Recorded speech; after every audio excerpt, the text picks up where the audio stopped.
Today's conversation is about developmental disabilities. It's a very sensitive subject, and one that we are going to try to discuss from a few different angles. Let me first make a blessing. Baruch atah Adonai Eloheinu melech haolam, shehakol niyeh b'dvaro. Amen.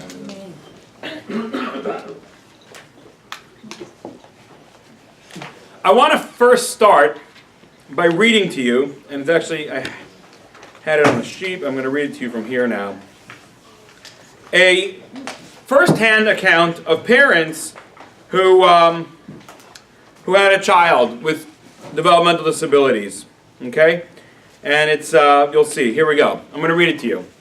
In the beginning, Brian and Jacqueline Ratner were focused on what their oldest child, Jared, could not do.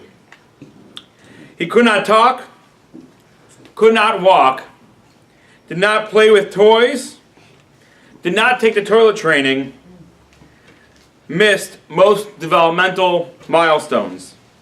Hoping for a diagnosis and a cure, they took him to research centers at Harvard and Yale. Thinking it might be some rare genetic disorder like Tay-Sachs, which disproportionately affects Ashkenazi Jews, they had his blood shipped to Israel for analysis and flew to England to meet with more specialists. 10 years ago, at age 3, he was given a diagnosis of Engelmann syndrome, which is characterized by mental delays, jerky body motions, and a good deal of smiling and laughing. Jared has a sweet disposition. But then, they undiagnosed him, Mr. Ratner said. They didn't know what it was, but it wasn't that.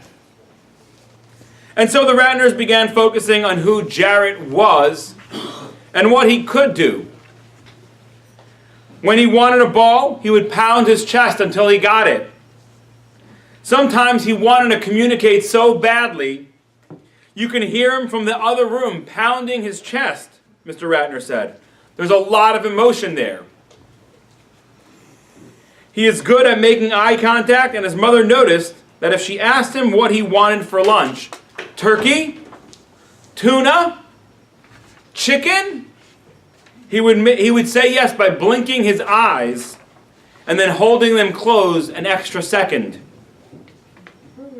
Figuring out his signs, it's like watching a third base coach, Mr. Ratner said. Mr. Ratner, who's a lawyer, said. When you're dealing with Jared, you're dealing in current time, he said. You can't say, this is what we're going to do in 3 days from now. You can't discuss what you did a week ago. It's an interesting way to live. We just dwell on each day right now. There's a lot of pressure to make each day great. Jared has his passions. He treats every meal like it's his last, said Mr. Ratner. He doesn't understand that more food is coming. He eats with gusto. If I'm eating something he wants, he'll bang his chest. He always seems to want whatever I'm eating. He doesn't allow anything on his head. No hats, no headphones, no earphones, no iPod. But he loves music. And if he sees a musician, he insists on going over and touching the instruments to feel the vibration. Living in the now, he doesn't hold any grudges.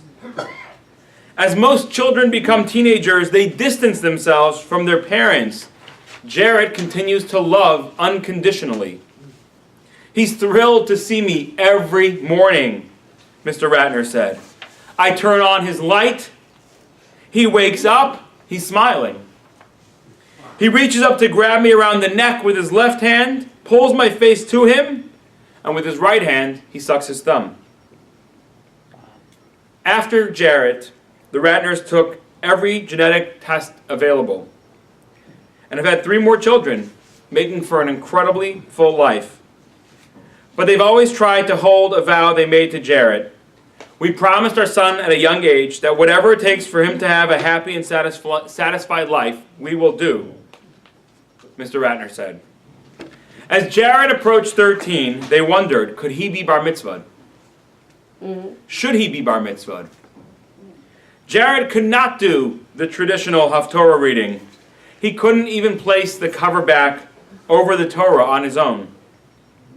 We wanted to have some bar mitzvah. He deserved it, said Mrs. Ratner, who stays at home to care for the children. We just wanted to be sure it was meaningful to Jared. The Ratners belonged to a local temple and consulted two Reform rabbis. They were very nice, said Mrs. Ratner. Whatever you want. You dream it, you do it. The sky's the limit, they said. It's not what we wanted to hear, said Mr. Ratner. We wanted to hear, this is what we did before and what I can offer spiritually to Jared and those around him.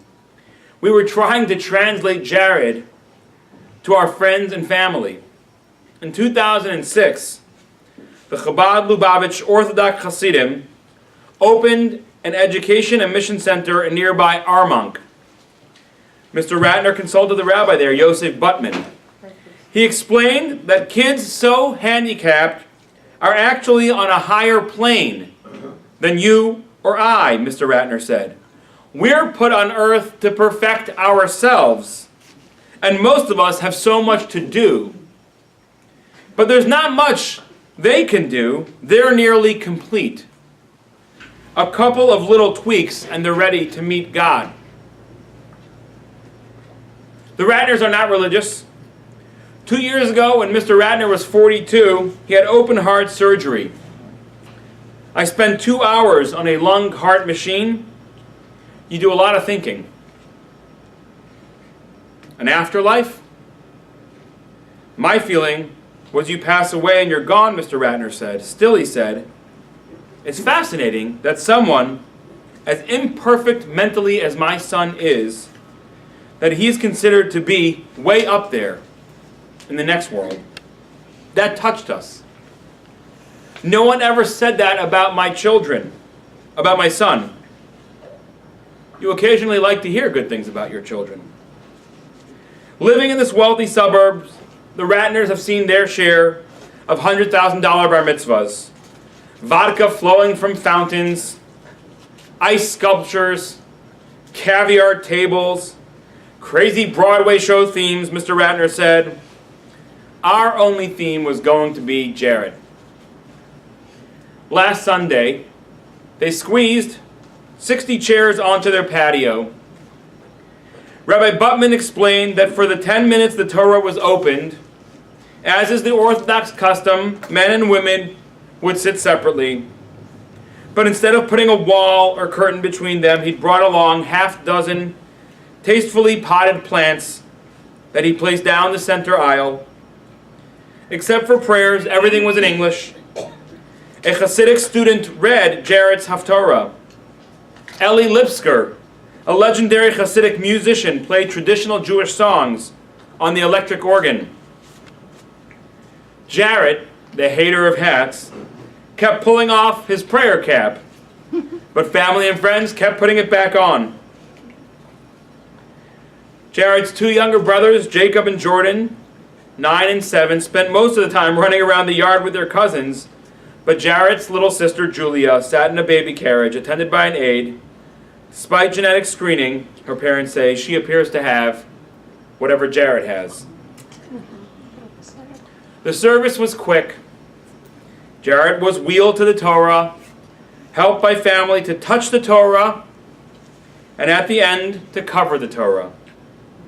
Rabbi Butman spoke of a bar mitzvah where we get the chance to look at the big picture, and Mr. Ratner mentioned learning to accept Jared exactly as he is.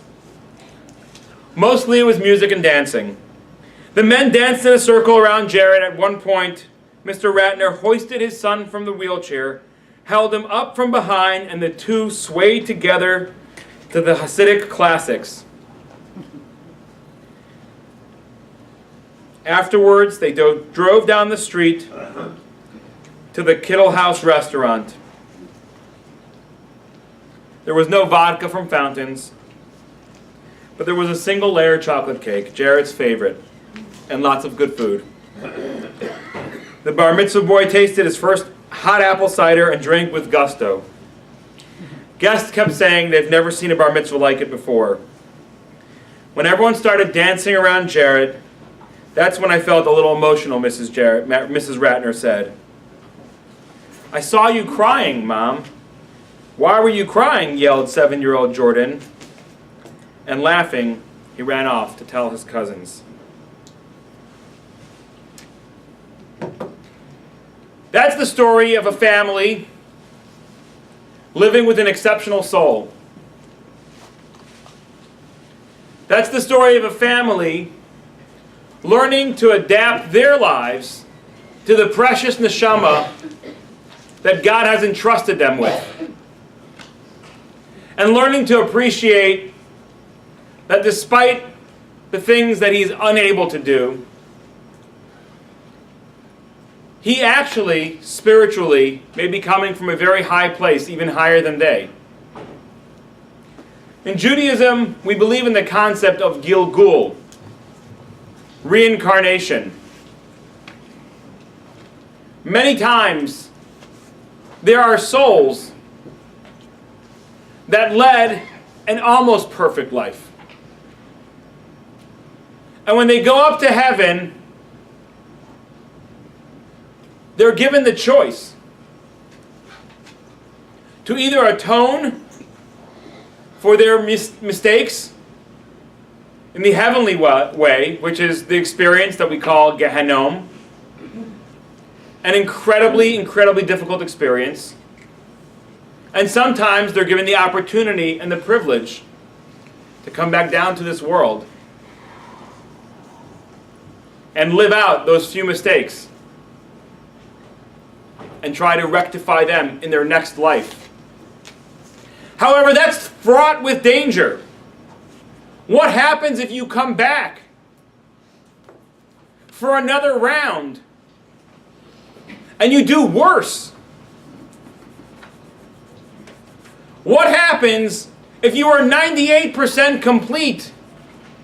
You are 98% of what we call an Adam Hashalem, a complete human being, a complete person. And you came back down to fix the last 2%, the last 1%. But this world is a world of free will. It's a world where people can make terrible choices. What happens if you came down at 98% and you make a lot of really bad choices? By the time you go back up, you're down to 30%. That's a real danger. And if you can imagine what it might look like in the heavenly court, you would perhaps imagine a soul saying to God, please send me back down again, but this time, send me back down with disabilities that will prevent me from making bad choices. I need another shot to finish those last 2%, but I can't take the risk. Who knows how many times a soul has bounced back and forth. And could be it comes before God and says, I just want out this time. Please send me back, but don't give me the challenges of free will again.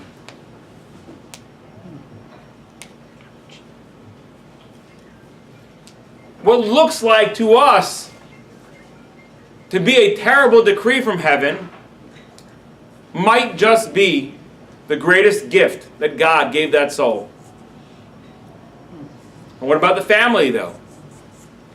What about the family that child is born into? That now is given an enormous level of challenge as well. The necessity to care for a child who perhaps, like Jared, cannot talk, cannot walk.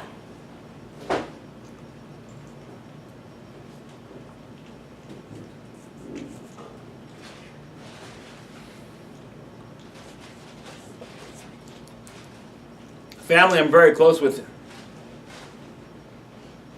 had 4 children, the youngest of whom had Down syndrome. His name was Yaakov, His name is Yaakov.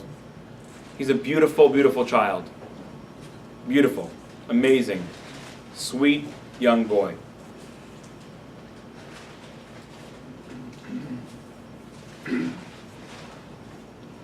His father, one time, someone in Shul got into an argument with his father. Who knows why? Something ridiculous. And this person turns to Yaakov's father and says, "You know what? You're so rotten. That's why God punished you with a Down syndrome child." Now that statement alone, I don't know who sounds rotten there. But listen to what Yaakov's father responded. He said, "Are you serious? You think Yaakov is a punishment? Yaakov is the greatest gift that God ever gave our family." And I know Yaakov's family. And I know that Yaakov's father meant it 1,000,000%. Does Yaakov have his challenges? Yes. But Yaakov brought that entire family together. Every family is going to have their challenges.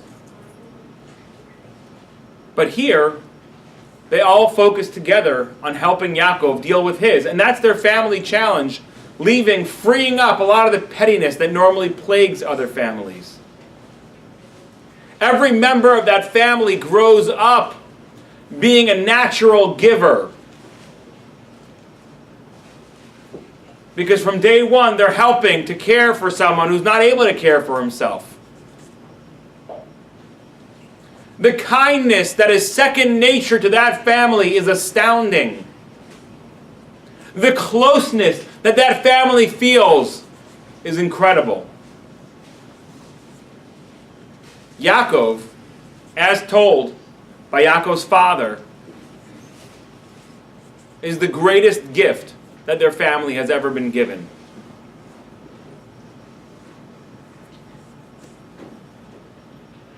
That is a little bit of the perspective from a Jewish perspective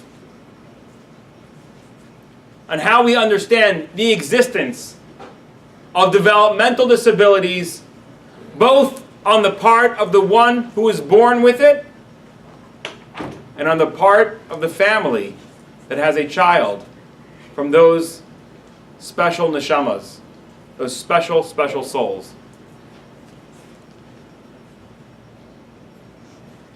Every child, no matter what their capabilities, is born with a tselem Elokim, with an image of God. If you look at your source sheet, source number 1, Vayivra Elokim es ha'adam b'tzalmo, and God created man in his image.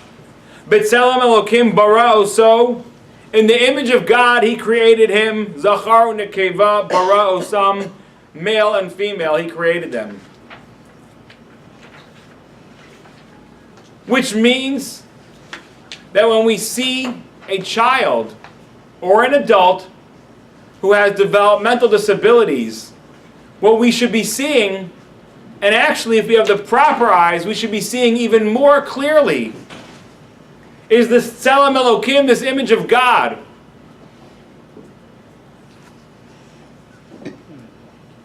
Which means that we have to treat them with the greatest of dignity, the greatest of respect, the greatest of sensitivity.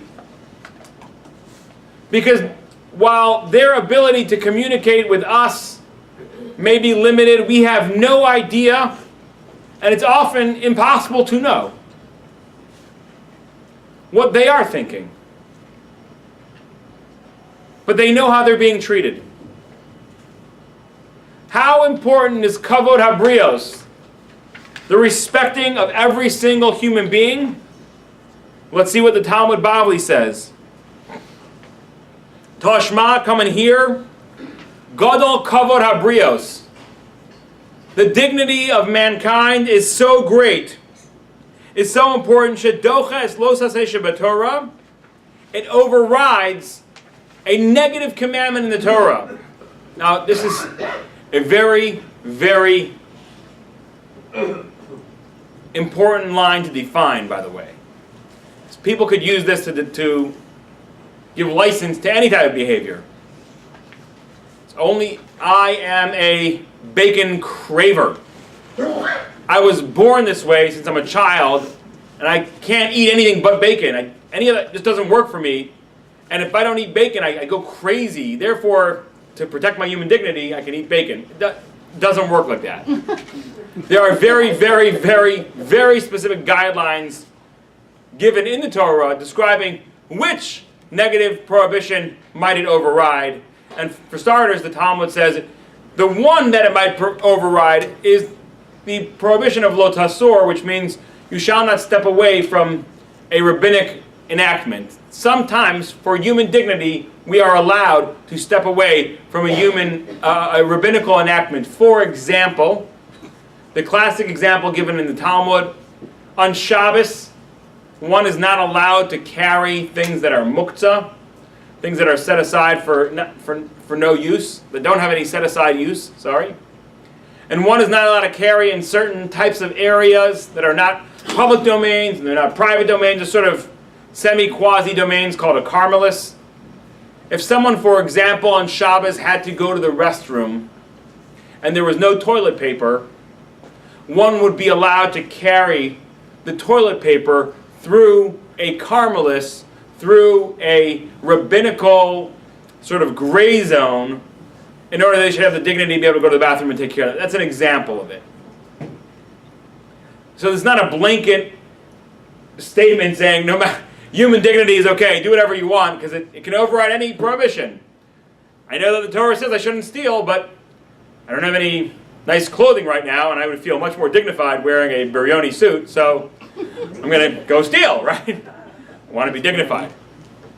So again, but the point I'm trying to make here is that the Torah puts the dignity of every single human being, every tzelem Elokim, every person who is created with the image of God, on this incredibly high pedestal. Now, what's important, and I think this was something that really struck me from that article that I read to you in the beginning. They went to one synagogue and they're like, yeah, we'll do whatever you want, we'll do the standard, we'll make a, you dream it, we'll build it, we'll have him get up in the Torah, we'll hold, whatever. The Torah, it's important for us to recognize, does not require of these people to do any mitzvot.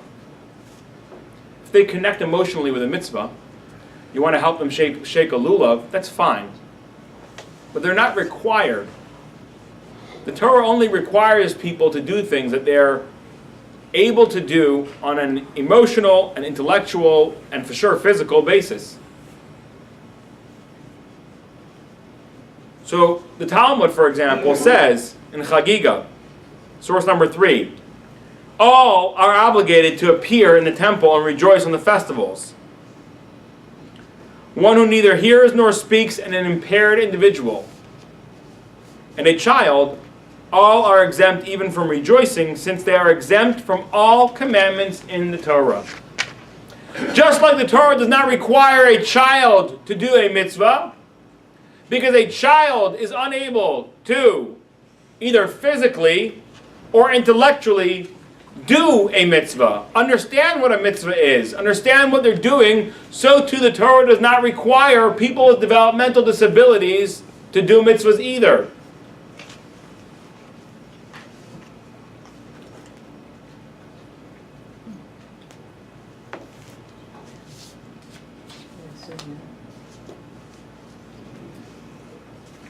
Now, however, when it comes to, so we talk about children. A child is not able to intellectually connect with a mitzvah. So he's not required to do the mitzvahs until they turn bar bat mitzvah. However, by the time a child is 11 years old, they are on some level able to connect with a mitzvah. 3 or 4 on the very, very basic level, right? Dip the apple in the honey level, right? And as they get older, right, so a 3 or 4-year-old can connect with dip the apple in the honey. You can have them shake a lulav. They're not connecting with what shaking the lulav really is. Although you can help them do it if you'd like. By 7 or 8, they're already starting to connect. By 11, you can explain to them why this mitzvah is, and they'll understand it. And that's why we have the obligations of chinuch, which means to start educating and bringing a child into the mitzvahs as they start to grow older. How does this apply to one who is impaired? And for that, it's actually fascinating. There is a machloket, there is a disagreement amongst various commentators. The first one, source number 4, says, the only time you have the obligation of chinuch, which means to start preparing somebody to do the mitzvahs and doing even minimal levels of the mitzvah with them, is if it's going to be a person who will eventually ramp up to full obligation. And being that an impaired individual will never have the full obligation, therefore there's no obligation for chinuch. There's no obligation to do the preparatory steps, so to speak, the education parts where the person is being trained in. He says the purpose of chinuch, when you have an 11-year-old do the mitzvahs, and you can rest be assured, we make our 11-year-old, we make our 11-year-old eat matzah and maror. And we make them hear the shofar, right? Encourage them. I wouldn't say make, man. That word. Today we don't make anybody do anything. But back then they did. Okay, no. So we require a child to do that, but that's because we're ramping him up towards full mitzvah requirements.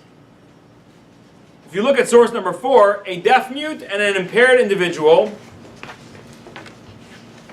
even though there is no mitzvah, since the idea of chinuch does not apply to them, since they will never be obligated in the mitzvah, so on one hand, there is no obligation of chinuch because it will never apply to them. However, so the idea is like this. They're not obligated. They will not ramp up to full obligation. Therefore, you do not have the full mitzvah of chinuch either. The word chinuch literally means to introduce. I introduced my child to matzah by having her eat matzah every year from the time that she's 6 until the time that she's bat mitzvah. And at 12, she's now fully introduced to the mitzvah and she does it on her own. However, if you look at the next responsa, source number 5, and so it is written in the response of the Maharil, and he proves that a deaf-mute or an impaired individual is connected to mitzvot, and those who are capable are required to watch them and oversee their proper performance of the mitzvah. Which would mean that if somebody, for example, has a child who has Down syndrome, but knows that every year we eat matzah on Pesach, we shake the lulav, they are required, according to the Tevuas Shut, to give their children that mitzvah experience. Now, there is another fascinating piece. There's a whole piece here we don't have time for today right now. What is considered impaired from a halachic perspective? What about marriage? Can 2 impaired individuals marry each other, and is that considered a halachically valid marriage? Let's see source number 8. The Shulchan Aruch, the Jewish Code of Law. Even HaEzer 42:2. An impaired individual cannot halachically be married, either according to Torah or rabbinic law, irrespective of whether it is to another impaired individual or to a competent individual. marriage requires an intellectual binding of oneself to another, and if an impaired individual does not have the capacity to fully make that bond, you cannot have a marriage, neither halachic nor Torah, according to the Jewish code of law. However, the Ramah, Rav Moshe Isserlis, who wrote a parallel Jewish code of law for the Ashkenazi community, and then they melded the two into the Jewish code of law. However, whenever there's a difference of opinion, the Ramah will write his opinion. The Ramah continues on this law, not arguing on it, but more explaining it. This only applies to someone who is completely impaired. But if his mind is clear, even if it is extremely weak, or if he is sometimes impaired and at other times clear-headed, and we don't know which time is which, and if he does get married, it's halachically valid. I actually have relatives. I've got a second cousin who lives in Baltimore. And she is definitely impaired. However, lower on the spectrum of impairment. And she is married to another individual who might be a little bit more impaired than her. They both work in the local pizza shop where they clean the tables and kind of clean up. They've been a fixture in the Jewish community. Everyone knows them. Hey, how you doing? And they're married. And they live in a house together. Obviously, as you can imagine, the parents are very, very involved in the relationship.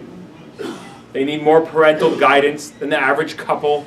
The parents are coming and checking up on them all the time, making sure the house is cleaned, that things are being taken care of properly.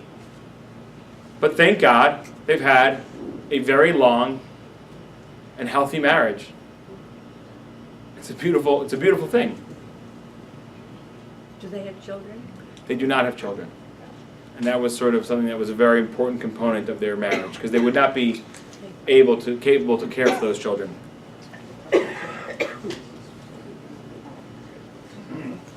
Okay. Yes? Not directly related, but we have someone here who's been in our class who worked with a blind individual in our community to translate the Art Scroll Siddur into Braille. Wow. Abe. Abe? Abe worked with a fellow who was a mathematician, with a PhD, Abe Nemeth. Aha. Wow. That's remarkable. Abe worked with Abe Nemeth. So Abe Pasternak worked with Abe Nemeth? Right, to translate the Art Scroll Siddur, I think in its entirety. Wow. Into Braille. So now we know that Abe is another hero for another reason. We all know Abe as our favorite hero in our class. An amazing, amazing, amazing Holocaust survivor. But now we know that he also helped blind people around the world by translating the Siddur into Braille so that they too can take a part in davening. That's awesome. Say that again? I would like to add something to what he said.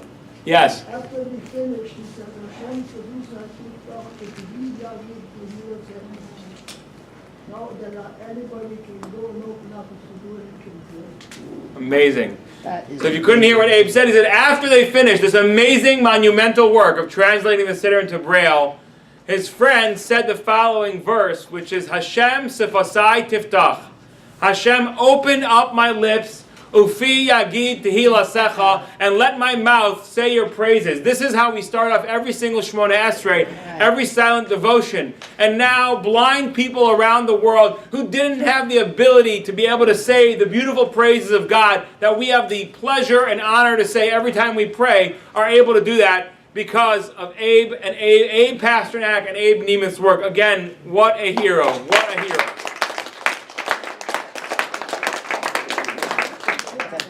Okay, I want to, first of all, I also want to, we're going to read one last responsa, and then I'll close with a story. This responsa is written in the Igros Moshe, the massive compendium written by Rav Moshe Feinstein, who was probably the greatest Jewish American halachist. When I say halachas, there are great sages all over America. We don't have a rating scale for our rabbis. You know, no rabbis being given, oh, you got a 9.7, 9.3, a little low on the form, you know? Should have twisted with a little bit more grace there, you know? We don't have, God forbid, we don't rate our rabbis. However, Rav Moshe Feinstein, he wrote this amazing work called the Igros Moshe, which means the letters to Moshe. His name was Moshe. People wrote him letters, and he responded to them. And he covered so many of the fundamental halachic questions facing American Jewry that I don't know who the greatest rabbi was, but it's fair to say he's probably the greatest American halachist. So he wrote the following in Yoredeyat 4:29. There is nevertheless an obligation on parents to teach their children who have a status of impaired individuals as much as possible for them, and to hire teachers who can learn with them, and to open schools for them if there are many such children. And when they come to the synagogue, the congregation should certainly welcome them with smiling faces, even those who are not intelligent enough to learn. They should also see to it that such children answer Amen and Kedusha and fulfill that which they can. And the actual walking to the synagogue is itself a mitzvah, and they can kiss the Torah. I have a very close friend of mine who sits literally behind me in shul. So I sit at this table. Right behind me sits an amazing individual. And he has two children who were born with severe impairments. One of them is unable to walk, unable to talk at all. And the other one is able to walk, but unable to express himself clearly. And he is just a giant in our community. We look at him, everyone in our community, in our shul, looks at him with such respect and admiration. I remember he once talked about it a little bit. He had sponsored a Shalosh Shuddis, the third meal in shul, and he talked a little bit about what it was like. And the challenges that his family had faced at different times. At one point, his daughter, for a year straight, was yelling and screaming for a year straight in pain. And they took her to every specialist, an individual, every doctor, they couldn't figure it out. Can you imagine the pain that parents feel when they hear a child who cannot speak, cannot express herself, but crying out in pain for a year straight? But he also talked about the amazing gift that he and his wife and his family sees these siblings as. And he brings his son to shul. His daughter comes as well sometimes when the weather is better. Obviously she needs to come in a special wheelchair. And his son stands behind me. And sometimes he can say Amen. But you see, this boy is just soaking it up in shul. Now remember, these souls are so much more rarefied than ours. On the one hand, they may not have the physical abilities, but spiritually, they can often be so much more in tune. There's amazing studies done. There's a rabbi in Cleveland named Rabbi Bragg who did these intensive conversations with a school of autistic children in Israel that had a special keyboard. And if what they were able to tell him about himself, about people in the room, these people, the stories are unbelievable. I remember listening. Rabbi Bragg was telling these stories over. They would ask them questions. They were able to communicate through this special computer device. It's like these people were clairvoyant. They knew things, private things about these people that nobody knew. Clearly these souls have an incredibly powerful connection with Hashem, with the omniscient, omnipresent, all-knowing Hashem. And when I see this boy standing behind me in shul, and sure, he'll flail his arms and he'll make funny noises, but I can see that on a soul level, he's just soaking up being in shul. His soul is so rarefied. Where does the soul want to be in this world? Close to God. Where are we closest to God? When we're praying and talking to Him. And here he is. He's in a synagogue with 200 people talking to Hashem. He is able to sense the electricity in the room much more than any of us. We don't feel electricity in the room necessarily when we're in a synagogue praying. But they're in tune with all these channels.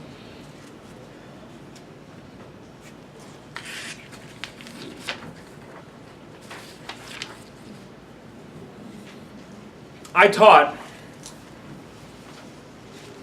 for 8 years in New York in an amazing school, an amazing high school. Now my class was more for learning disabilities than for developmental disabilities, but this school was an incredible school. It had an enormously high level of inclusion. There were boys who were blind. There were boys who were deaf. There were boys who were developmentally disabled on all levels of the spectrum. And they tried so hard to really mainstream them. It was an exceptional school to be at and to teach in. Extraordinary. And I just want to conclude with one story that happened in this school. The boys were playing baseball. It was a very important game. It was league play. And it was the final game, the championship.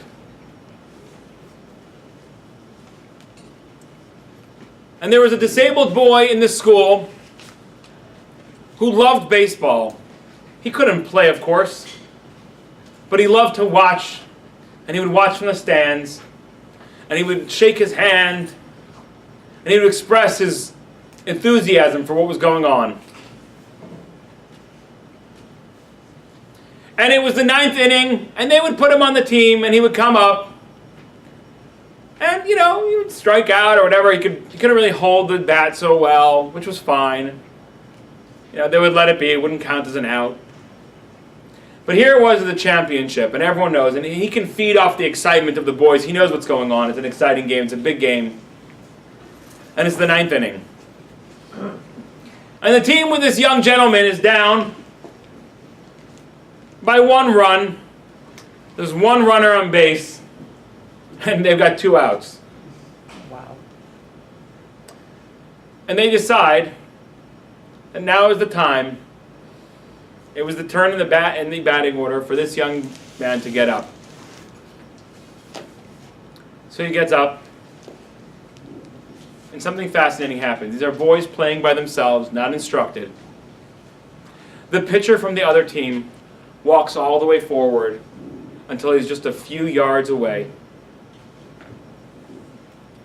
And he slowly, ever so slowly, lobs the ball over home plate. And the boy, of course, strike 1.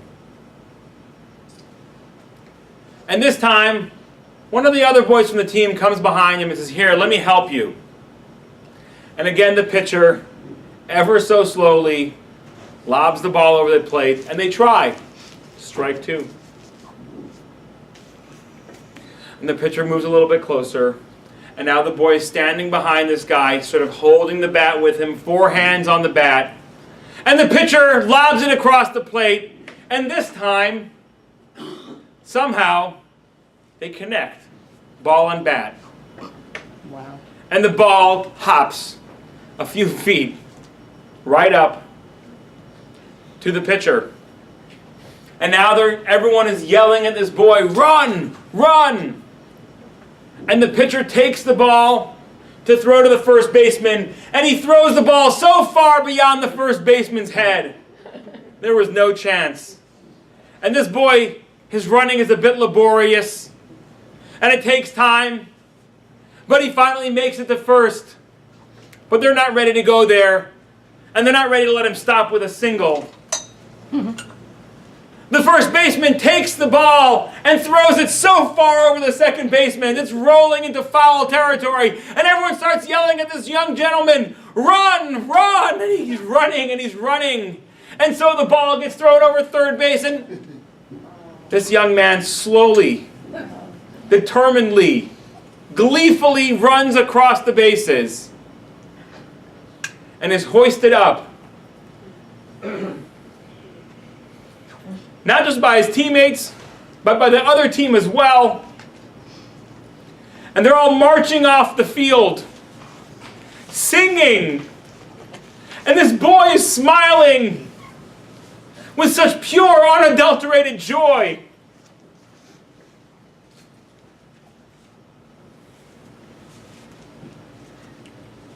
This boy's father was in the audience. And he sees his son held aloft by these boys who were not instructed to do this by their teachers. They were not told to do this. They just did this of their own volition, of their own goodness. And the father has tears streaming down his eyes, streaming down his face. And he turns to one of the people who is next to him, one of the rabbis from this beautiful school, Yeshiva Darchei Torah in Far Rockaway, New York. And he says, "Now I understand why my son was born this way. Not for him, but for everybody around him."